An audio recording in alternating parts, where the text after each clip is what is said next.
Welcome back to History Class with Dr. W.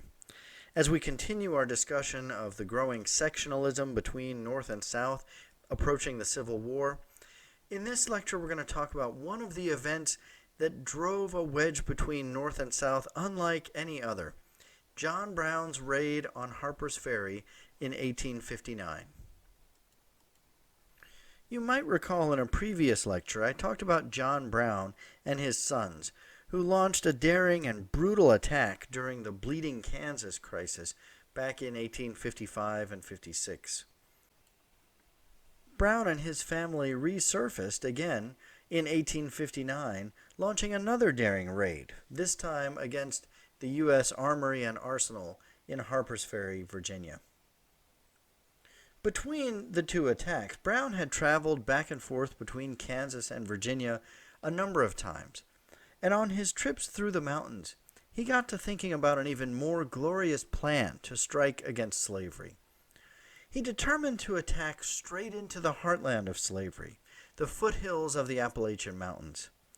He journeyed to a community of free blacks in Canada and gathered a small band of followers, including a number of his sons. They formed a makeshift government, of which Brown was the commander-in-chief. Brown also commissioned the support of a number of prominent white men, all of whom had engaged in the battle against slavery in one form or another.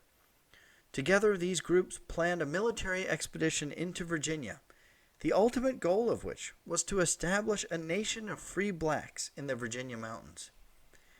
Brown began to set his plan into motion in 1858, when he rented a farm in Maryland across the Potomac River from Harper's Ferry, Virginia.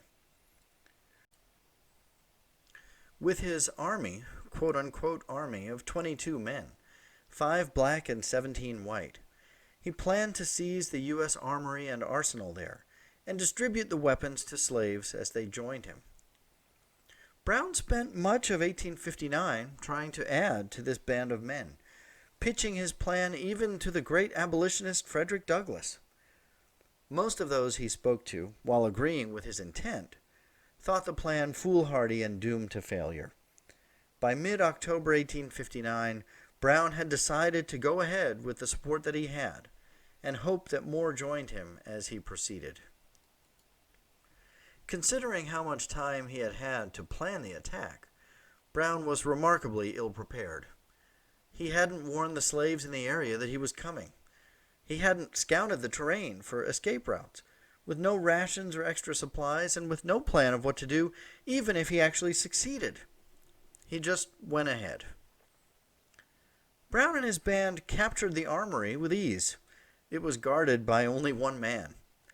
He dispersed a few of his men into the countryside, and sat back to await the flood of new recruits he expected to join him.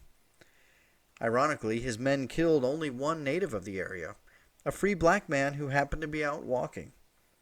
Brown's men brought a few slaves to join him, but the effort was strangely ill-designed. As Brown waited, alarm spread throughout the surrounding countryside. First locals, then trained militiamen, and finally the U.S. Marines came to the armory to take potshots at the band.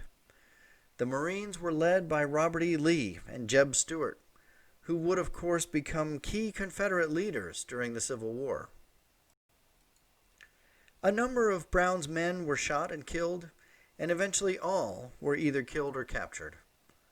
Brown and the 6 men who survived the attack were convicted of treason and hung. The attack at Harper's Ferry had a profound effect in North and South alike. As one Northerner observed, "The death of no man in America has ever produced so profound a sensation." The South was shocked and enraged at the attack.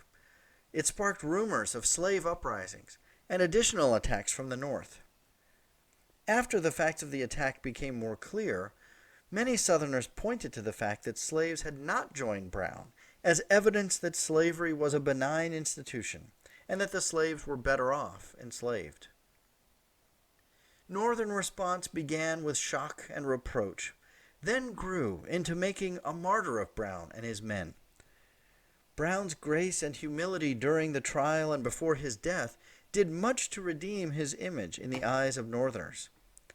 On the day of his death, church bells tolled, guns fired in solemn salute, ministers preached, and many thousands stood in silent observance. Brown wrote a note that seemed to predict the onset of war. I, John Brown, am now quite certain that the crimes of this guilty land will never be purged away but with blood. Henry David Thoreau called Brown a crucified hero. While Northerners were willing to rationalize the nobility of Brown's aims with the seeming insanity of his method, Southerners saw only a murderous madman. This difference in perception drove the regions even further apart. The Richmond Enquirer wrote, "The Harper's Ferry invasion has advanced the cause of disunion more than any event that has happened since the formation of government." Some conservative Northerners disavowed Brown and condemned his actions. Many politicians struggled to repair the damage done to relations between North and South, separating themselves as much as possible from Brown. But to Southerners, anything other than an outright acceptance of slavery was not enough.